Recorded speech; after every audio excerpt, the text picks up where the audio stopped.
Hi friends and followers, ఎలా ఉన్నారు? మనమంతా సంతోషంగా ఆరోగ్యంగా ఉండాలని, ఆ శంకు చక్రధరుని చల్లని చూపులు మన అందరిపైన ఉండాలని, మనం చేసే ప్రతి పనిలోనూ ఆ సాయినాథుడి కరుణా కటాక్షాలు, దివ్యానుగ్రహం మనకు ఎల్లప్పుడూ తోడుగా ఉండాలని మీ అందరి తరపున నేను కూడా బాబా గారిని కోరుకుంటున్నాను. ఫ్రెండ్స్, మన ఛానల్ ఎవరైనా ఫస్ట్ టైం చూస్తుంటే సబ్స్క్రైబ్ చేసుకొని ఒక లైక్ ఇవ్వండి. దానివలన మన సాయినాథుని వీడియోస్ సమస్యల్లో ఉన్న మరికొంతమంది సాయి బంధువులకు చేరతాయి. బాబాగారు మనతో చెప్పే ఆ దివ్య వాక్కులను వినటం వలన బాబాగారి దివ్య అనుగ్రహంతో పాటు మనసుకు సంతోషము, మనం కోరుకున్నవి నెరవేరతాయి అనే ఆనందంతో పాటు బాబాగారు మన కష్టకాలంలో మనతో పాటే ఉన్నారు అనే నమ్మకం కూడా కలుగుతుంది. మన నిత్య జీవితంలో బాబాగారి సందేశాలను వినడం, మన సాయి తండ్రి మాటలను పదే పదే మననం చేసుకోవటం మన జీవితానికి గొప్ప వరం, మనకు అదృష్టం. అటువంటి గురువాక్కులను మనం మననం చేసుకోవటం వలన మన జీవితంలో మనకు ఎదురయ్యే కష్టాలను మనం దాటుకొని సంతోషాన్ని పొందగలుగుతాం.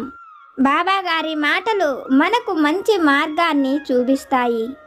మన జీవితంలో మనం మన స్నేహితులతో ఎలా ఉండాలి, మన బంధువులతో ఎలా ఉండాలి, మన కుటుంబం పట్ల మన బాధ్యతను ఎలా నిర్వర్తించాలో, దాని వలన మనకు ఎటువంటి ఆనందం లభిస్తుందో, ఇటువంటి విషయాలు అన్నీ కూడా బాబాగారి అనుగ్రహంతో మనం తెలుసుకోగలుగుతాం. ఇదంతా కూడా మన జీవితాలలో బాబాగారు చేసేటువంటి గొప్ప అద్భుతం. సాయి తండ్రి మనకు సద్గురువు, మన చెయ్యి పట్టుకొని నడిపించేటువంటి కన్న తండ్రి. మనకు ఏది అవసరమో అది ఏ సమయంలో మనకు వచ్చి చేరేలా చెయ్యాలో కూడా బాబాగారికి తెలుసు. నమ్మకంతో బాబాగారి పాదాలను ఆశ్రయించి మనకు ఏది కావాలో మనం అడిగితే మనకు బాబాగారు తప్పకుండా వాటిని అనుగ్రహిస్తారు. మనం కోరుకున్నది పొందేందుకు ఏం చెయ్యాలో అది కూడా బాబాగారే మనకు తెలియజేస్తారు. ఇందుకోసమని ఈరోజు బాబాగారు ఒక మంచి సందేశాన్ని మనకు తెలియజేస్తున్నారు. తల్లి, నీకు ఒక మంచి అవకాశం రాబోతున్నది. నీ జీవితాన్ని చక్కదిద్దుకునే మంచి అవకాశాన్ని నీకు కల్పించబోతున్నాను. తల్లి, నీ జీవితంలో ఇటువంటి సమయం వస్తుంది అని నువ్వు ఎప్పుడూ ఊహించి ఉండవు. ఇలాంటి కష్టమైన సమయంలో చక్కగా ఆలోచించు, మంచి నిర్ణయం తీసుకో. బిడ్డ, నీ కుటుంబం ఆనందంగా ఉండాలి అని కోరుకుంటున్నావు కదా, మరి అటువంటి సంతోషం నీ కుటుంబంలో ఉండడం కోసం ఎటువంటి నిర్ణయం నువ్వు తీసుకోవాలో తెలుసా? తల్లి, నాపై నమ్మకంతో నీ జీవితం సంతోషంగా ఉండడం కోసం నువ్వు తీసుకునే ఏ నిర్ణయమైనా నీకు ఆనందాన్నే కలిగిస్తుంది. ఇప్పటి వరకు నువ్వు అనుభవించిన ఈ సమస్యలు అన్నీ నీ నుంచి దూరమై నువ్వు కోరుకున్న సంతోషాన్ని పొందబోతున్నావు. అయితే బిడ్డ, నువ్వు కోరుకున్నది ఏదైనా పొందగలిగే ధైర్యాన్ని, నమ్మకాన్ని వరంగా నేను నీకు అనుగ్రహిస్తున్నాను అని ఈరోజైతే బాబాగారు ఒక గొప్ప సంతోషకరమైన సందేశాన్ని మనకు అనుగ్రహిస్తున్నారు. బాబాగారి పాదాలను ఆశ్రయించి నమ్మకంతో మనం ఏది కోరుకుంటామో అది మన జీవితంలో జరుగుతుందని బాబాగారు చెప్పిన ఈ మాటలలోని పరమార్థాన్ని, సత్యాన్ని ఒక చక్కని కథ రూపంలో మన సాయి తండ్రి దివ్య వాక్కుల ద్వారానే విని తెలుసుకుందాం. పూర్వం ఒక పల్లెటూళ్ళలో పెద్దమ్మ తల్లి అనే గ్రామదేవత ఉంటుంది. ఆ ఊరిలో ఎవరికి ఏ సమస్య వచ్చినా ఆ తల్లికి చెప్పుకొని వాళ్ళు అక్కడ ముడుపు కట్టేవాళ్ళు. వాళ్ళ భక్తికి, అమ్మపైన వాళ్లకు ఉన్న నమ్మకానికి వాళ్ళు అనుకున్నది జరిగి ఎంతో సంతోషంగా ఉంటుండేవాళ్ళు. ఆ గ్రామంలో అనుకున్నది జరుగుతుందని, అమ్మవారి అనుగ్రహంతో అందరూ సుఖ సంతోషాలతో ఉన్నారని ఇరుగు పొరుగు గ్రామాల వాళ్ళంతా కూడా చెప్పుకుంటూ ఉండేవాళ్ళు. ఎవరికి ఏ కష్టం వచ్చినా అమ్మవారి దగ్గరకు వెళ్ళి ముడుపు కట్టడంతో వాళ్ళ ప్రతి కష్టము కూడా తీరుతుండేది.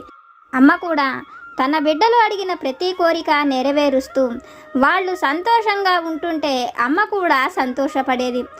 ఇలా ఉన్న ఆ గ్రామంలోకి పట్టణం నుంచి సుబ్బయ్య అనే ఒక ఎరువుల వ్యాపారి వస్తాడు. అతను పట్టణంలో ఎరువులను కొని వాటిని తీసుకువచ్చి పల్లె గ్రామాలకు అమ్ముతూ ఉండేవాడు. సుబ్బయ్యకు పెద్దగా ఆస్తిపాస్తులేమీ లేవు. అందుకని సుబ్బయ్యకు ఆ ఎరువుల వ్యాపారం తప్ప మరి ఏ పని కూడా రాదు. అతనికి అదే జీవనాధారం. అటువంటి సుబ్బయ్య ఆ ఊరుకు వచ్చేటప్పటికి అతనికి ఆ గ్రామంలో ఎరువులు అమ్ముడు పోకపోయేసరికి సుబ్బయ్యకు ఏం చెయ్యాలో కూడా అర్థం కాదు. ఆ సంవత్సరం తనకు ఎరువులు అమ్ముడు పోలేదని, ఈ గ్రామంలో అయితే అసలు అమ్ముడు పోలేదని బాధపడుతున్న సుబ్బయ్యతో ఆ గ్రామస్తులు అమ్మవారి గురించి చెప్పి, అమ్మవారి అనుగ్రహంతో మనం కోరుకున్నది జరుగుతుందని, అమ్మవారి దగ్గర ముడుపు కట్టమని, ఆ గ్రామస్తులకు ఒక్క ఎరువు కూడా అవసరం లేకుండా ప్రతి సంవత్సరము వాళ్లకు కావలసిన ధాన్యాన్ని, పశు సంపదను అన్నిటినీ కూడా అమ్మే వాళ్లకు అనుగ్రహించిందని సుబ్బయ్యతో ఆ మాటలు చెప్తారు. ఆ మాటలు విన్న సుబ్బయ్యకు ఆ గ్రామస్తులు చెప్పిన ప్రతి మాట నిజమేనని, ఆ గ్రామంలో ఇప్పటి వరకు ఎరువులు వాడకపోవడానికి అమ్మవారి అనుగ్రహమేనని తెలుసుకున్న సుబ్బయ్య ఆ మరుసటి రోజు పొద్దున్నే అమ్మవారి గుడికి వెళ్ళి అమ్మవారి గుడిలో పూజ చేయించుకొని ఆ ఊరి గ్రామదేవతైన పెద్దమ్మ తల్లితో, అమ్మ, ఈ సంవత్సరం నా ఎరువుల వ్యాపారం బాగా సాగితే నేను నీకు వెండి తొడుగును చేయిస్తానని చెప్తాడు. ఆ మాటలు వింటూనే అమ్మవారికి ఎంతో ఆశ్చర్యం కలుగుతుంది. ఎందుకంటే సుబ్బయ్యకు ఆస్తిపాస్తులేమీ లేవు. ఊరూరు తిరిగి ఎరువులు అమ్మేవాడు. అతను అనడానికి వెండి తొడుగును చేయిస్తానన్నాడు. నిజంగానే అది అతని విషయంలో జరుగుతుందా?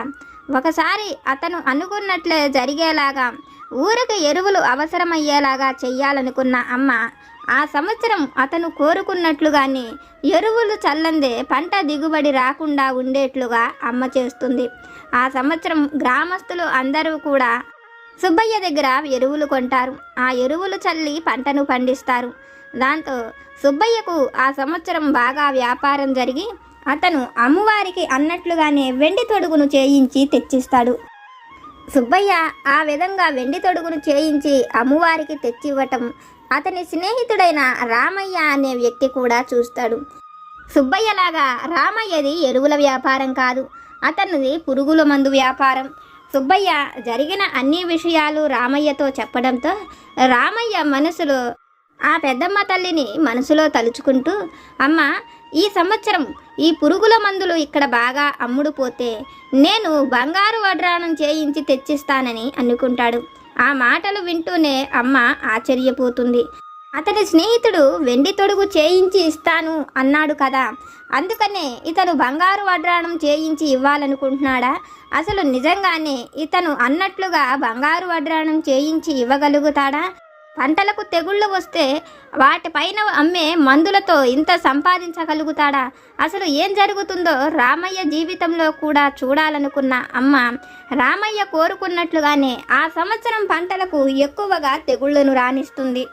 దాంతో ఊళ్ళో రైతులు అంతకు ముందు సంవత్సరం భూమి సారం కోసం ఎరువులను కొంటే ఈ సంవత్సరం పంటల తెగుళ్లకు కూడా ఎరువులను కొనవలసి వస్తుంది. దానివల్ల రామయ్యకు కూడా అధిక లాభం కలుగుతుంది.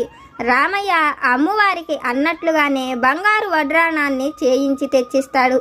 అయితే ఆ గ్రామంలోనే ఒక 4 ఎకరాల భూమి ఉన్న చిన్న రైతు ఆ గ్రామాన్ని వదిలి తన కుటుంబంతో సహా పట్టణానికి బయలుదేరి వెళుతుంటాడు.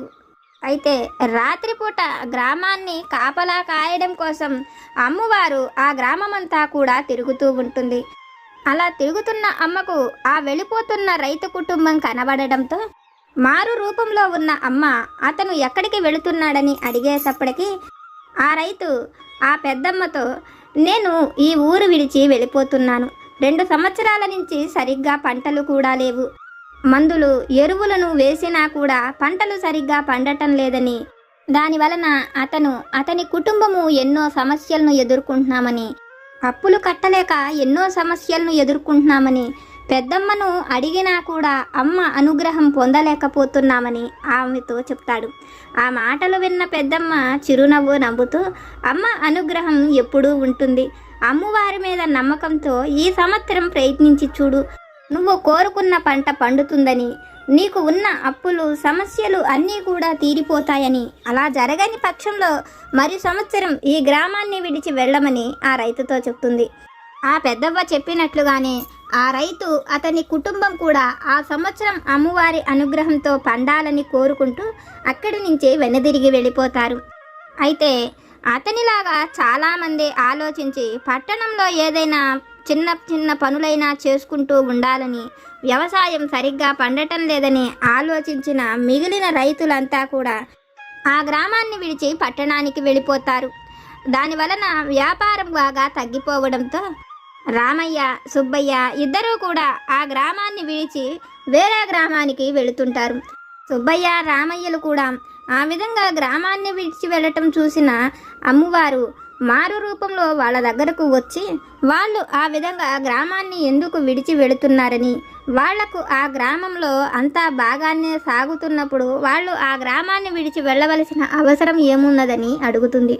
ఆమె అడిగిన మాటలకు వాళ్ళు ఈ గ్రామంలో వ్యాపారం బాగా సాగటం లేదని, ఆ గ్రామంలో ఉన్న రైతులంతా పట్టణానికి వెళ్ళిపోయారని, అందువలన వాళ్ళ దగ్గర ఎరువులు కొనేవాళ్ళు ఇప్పుడు ఎవరూ లేరు కాబట్టి వాళ్ళు పొరుగు గ్రామమైన రంగాపురం వెళ్ళిపోతున్నామని, ఆ ఊరి గ్రామదేవతకు కూడా వాళ్ళు ముడుపు కట్టుకొని బంగారు వడ్రాణము, వెండి తొడుగును చేయించి ఇస్తామని ఆ అమ్మ దగ్గర కూడా అనుకొని అక్కడ వ్యాపారం చెయ్యాలనుకుంటున్నామని చెప్తారు. ఆ మాటలు వింటున్న అమ్మవారికి రంగాపురంలో ఉన్న అమ్మవారు వేరు, ఇక్కడ ఉన్న అమ్మవారు వేరని నీకు అనిపిస్తున్నదా అని వాళ్ళతో అనడంతో అందుకు వాళ్ళు అవునన్నట్లుగా అక్కడకు వెళ్ళి వ్యాపారం చేసేటప్పుడు ఆ అమ్మవారి దగ్గర కూడా మొక్కుకుంటే వాళ్ళు అనుకున్నట్లు జరుగుతుందని, అందుకోసం వాళ్ళు ఇప్పుడు ఆ గ్రామానికి వెళుతున్నామని అమ్మవారితో చెప్తారు. ఆ మాటలు వింటున్న అమ్మవారికి వాళ్ళ అమాయకత్వం చూసి నవ్వొస్తుంది. గ్రామస్తులు కూడా వాళ్ళ పంటలు బాగా పండాలని ఆ సంవత్సరం అమ్మవారికి ముడుపులు కడతారు. గ్రామస్తులకు అమ్మవారి పైన ఉన్న భక్తికి, నమ్మకానికి అమ్మవారికి ఎంతో సంతోషం కలుగుతుంది. దాంతో ఆ ఊరి గ్రామాధికారైన శంకరయ్యకు అమ్మవారు కలలో కనబడి ఆ సంవత్సరం పంటలు బాగా పండుతాయని, గ్రామస్తులకు ఉండే సమస్యలు అన్నీ తీరిపోతాయని, పట్టణం వెళ్ళిన వాళ్ళ భూములను ఆ గ్రామంలో ఉన్న వాళ్ళనే కవులుకు తీసుకొని పంటలను పండించమని చెప్తుంది. అమ్మ చెప్పినట్లుగానే ఆ ఊరి గ్రామాధికారి అయిన శివయ్య గ్రామస్తులందరికీ కూడా చెప్తాడు. అమ్మవారు చెప్పినట్లుగానే పట్టణం వెళ్ళిన వాళ్ళ దగ్గర ఉండే భూములను కూడా గ్రామస్తులే కవులకు తీసుకుని మరీ పండిస్తారు. ఏ సంవత్సరము పండనంతగా ప్రతి ఏడు పండిన దానికంటే కూడా మరింత ఎక్కువ ధాన్యం వస్తుంది. అది చూసిన గ్రామస్తులు ఎంతో సంతోషిస్తారు. ఆ సంవత్సరం అధిక లాభాలకు ఆ ధాన్యాన్ని అమ్మి ధనం చేసుకుని వాళ్లకు ఉన్న అప్పులన్నిటినీ తీర్చుకుంటారు. అయితే ఈ గ్రామాన్ని విడిచి రంగాపురం వెళ్ళిన సుబ్బయ్య, రామయ్య ఇద్దరికీ కూడా ఆ సంవత్సరం ఎక్కువగా వ్యాపారం జరగదు. వాళ్లకు ప్రతి సంవత్సరం జరిగే వ్యాపారం కంటే కూడా చాలా తక్కువ లాభాలతో వాళ్లకు వ్యాపారం జరుగుతుంది. అది చూసిన రామయ్య, సుబ్బయ్య ఇద్దరూ కూడా రంగాపురంలో ఉన్న గ్రామదేవతకు ఎక్కువగా మహిమలు లేవని, ఆ పక్క గ్రామంలో ఉన్న పెద్దమ్మ తల్లికే ఎక్కువ మహిమలు ఉన్నాయని, అందువలనే వాళ్ళు ఆమె దగ్గర అనుకున్నప్పుడు వచ్చిన లాభం ఈ గ్రామానికి వచ్చిన తర్వాత లేదని ఇద్దరూ అనుకుంటారు. రంగాపురం నుంచి తిరిగి ఈ గ్రామానికే వచ్చి వ్యాపారం చేయాలనుకుని వాళ్ళిద్దరూ కూడా ఆ గ్రామానికి తిరిగి వస్తారు. అయితే ఒకరోజు రాత్రిపూట మారు రూపంలో గ్రామ సంచారానికి వచ్చిన అమ్మవారికి రామయ్య, సుబ్బయ్య ఇద్దరూ కూడా ఎదురుపడతారు. వాళ్లను చూసిన అమ్మవారు, మీరు ఈ గ్రామం నుంచి రంగాపురానికి వ్యాపారం కోసం వెళ్ళారు కదా, మరి అక్కడి నుంచి తిరిగి వచ్చేశారు ఎందుకని అడుగుతుంది. అందుకు వాళ్ళిద్దరూ కూడా, మేము రంగాపురం వెళ్ళి అక్కడ ఉండే గ్రామదేవతకు వెండి తొడుగును, బంగారు వడ్రాణాన్ని ఇస్తామని మొక్కుకొని మరి వ్యాపారం చేశాం. కానీ అక్కడ ఆ గ్రామంలో మా వ్యాపారం సాగలేదు. అందుకోసమే తిరిగి మళ్ళీ ఈ గ్రామానికి వచ్చేసాం. పోయిన సంవత్సరం ఈ గ్రామంలో అత్యధికంగా పంటలు పండాయి. పట్టణానికి పని కోసం వెళ్ళిన రైతులంతా కూడా వాళ్ళ పొలాలలో పని చేసుకోవడం కోసం తిరిగి ఈ గ్రామానికే వచ్చేశారు. ఇప్పుడు ఇక్కడ పంటలు బాగా పండుతున్నాయి కాబట్టి మా ఎరువులను అమ్మి మేము అత్యధిక లాభాలు పొందడం కోసం వచ్చామని, రేపు వెళ్ళి అమ్మవారి దగ్గర అంతకు ముందులాగానే అనుకొని ముడుపు కట్టితే మాకు ఈ సంవత్సరం కూడా అధిక లాభాలతో మా వ్యాపారం జరుగుతుందని చెప్తారు. ఆ మాటలు వింటూ ఆ పెద్దవ్వ నవ్వుతూ వెళ్ళిపోతుంది. సుబ్బయ్య, రామయ్య ఇద్దరూ కూడా పెద్దమ్మ తల్లి గుడికి వెళ్ళి ఆ సంవత్సరం కూడా వాళ్లకు వ్యాపారం బాగా జరిగితే ఒకళ్ళు అమ్మవారికి బంగారు నేత్రాలను, మరొకళ్ళు బంగారు తామర పువ్వులు చేయించి ఇస్తానంటారు. కానీ సుబ్బయ్య, రామయ్య అనుకున్నట్లుగా ఆ సంవత్సరం వాళ్ళ వ్యాపారం అంత అధిక లాభాలుగా జరగదు. ఎందుకంటే ఎరువులు వెయ్యకుండానే పంటలు బాగా పండుతాయి. పంటల మీదకు ఏ తెగుళ్ళు కూడా రావు. ప్రజలంతా కూడా ఎంతో సంతోషంతో ఆ సంవత్సరం కూడా అమ్మవారికి జాతరలు చేయించి ఎంతో సంతోషంగా ఉంటారు. అయితే సుబ్బయ్య, రామయ్యలు మాత్రం ఆ సంవత్సరం కూడా వాళ్ళ వ్యాపారం బాగా సాగకపోయేటప్పటికీ ఆ గ్రామం నుంచి కూడా వాళ్ళు పట్టణం వెళ్ళిపోవాలని, పట్టణంలో వాళ్ళ వ్యాపారం బాగా సాగుతుందని నిర్ణయించుకొని పట్టణానికి బయలుదేరి ఒక రాత్రిపూట వెళ్ళిపోతుంటారు. ఆ సమయంలో వాళ్లకు ఆ పెద్దమ్మ ఎదురుపడి వాళ్ళను ఎక్కడకు వెళుతున్నారని అడుగుతుంది. అందుకు వాళ్ళు, మేము పట్టణానికి వెళ్ళిపోతున్నామని, రంగాపురంలో కానీ ఈ గ్రామంలో కానీ వాళ్ళు అనుకున్నట్లుగా వ్యాపారం జరగలేదని, వాళ్లకు ఈ ఊరి గ్రామదేవత కానీ రంగాపురంలో ఉన్న గ్రామదేవత కానీ ఎటువంటి సహాయం చెయ్యలేదని, అమ్మవారిలో అంత మహిమ లేదని వాళ్ళు అనుకున్న విషయాలను అమ్మవారితో చెప్తారు. సుబ్బయ్య, రామయ్య మాటలు విన్న అమ్మవారు చిరునవ్వు నవ్వుతూ, రంగాపురంలో ఉన్న గ్రామదేవతైనా ఈ ఊరి గ్రామదేవతైనా వేరువేరని మీరెందుకు అనుకుంటున్నారు? ఏ ఊరి గ్రామదేవత అయినా ఒకటేనని తన నిజ రూపాన్ని వాళ్లకు చూపిస్తూ, మీరు నిస్వార్థమైన కోరికలు కోరి ఉంటే మీ కోరిక తప్పక నెరవేరేదని, ఈ గ్రామస్తులు స్వార్థంగా ఉండే ఏ కోరిక కోరలేదని, వాళ్ళు వాళ్ళ కుటుంబాలు బాగుండాలనే అమ్మవారిని కోరుకున్నారని, అందుకనే వాళ్ళు కోరుకున్న ఆ కోరికలను నేను నెరవేర్చానని, మీలాగా వాళ్ళు వెండి తొడుగును, బంగారు వడ్రాణాలను ఇస్తాననకపోయినా వాళ్ళు కోరుకున్నది నిస్వార్థమైన కోరికని, తనకు ఏ బంగారు వడ్రాణాలు, వెండి తొడుగులు అవసరం లేదని, భక్తితో తనపై నమ్మకంతో పిలిచితే వాళ్ళు కోరుకున్నది ఏదైనా తను నెరవేరుస్తానని చెప్తుంది. ఆ మాటలు వింటున్న సుబ్బయ్య, రంగయ్యలు ఇద్దరికీ కూడా అమ్మవారు చెప్పింది నిజమేనని, వాళ్ళు నిస్వార్థమైన కోరిక కోరి ఉంటే అమ్మ తప్పకుండా వాళ్ళు కోరుకున్నది నెరవేర్చేదని, ఏ గ్రామంలో ఉన్న అమ్మవారు ఒకటేనని, అందుకనే వాళ్ళు కోరుకున్న ఆ కోరిక నెరవేరలేదని రామయ్య, సుబ్బయ్యలకు అర్థమవుతుంది. తల్లి, ఇది విన్న నీకు నేనేమి చెప్పాలనుకుంటున్నానో అర్థమైంది కదా. నువ్వు నిస్వార్థంగా కోరుకున్న ఏ కోరికనైనా నేను తప్పక నెరవేరుస్తాను. నువ్వు నీ కుటుంబంతో సంతోషంగా ఉండడం కోసం ఏది కోరుకుంటున్నావో అది నీ జీవితంలో జరుగుతుందని, అది మనం కోరుకున్న ఉద్యోగమైన, ఇష్టపడిన వ్యక్తితో వివాహమైన, సంతోషకరమైన కుటుంబమైన, సంతానమైన, అది మన ఆరోగ్యమైన, మనం బాబాగారి పాదాలనంటి నమ్మకంతో ఏది కోరుకుంటామో అది మన జీవితంలో తప్పక నెరవేరుతుందని ఈరోజైతే బాబాగారు ఒక చక్కని సందేశాన్ని మనకు అనుగ్రహిస్తున్నారు.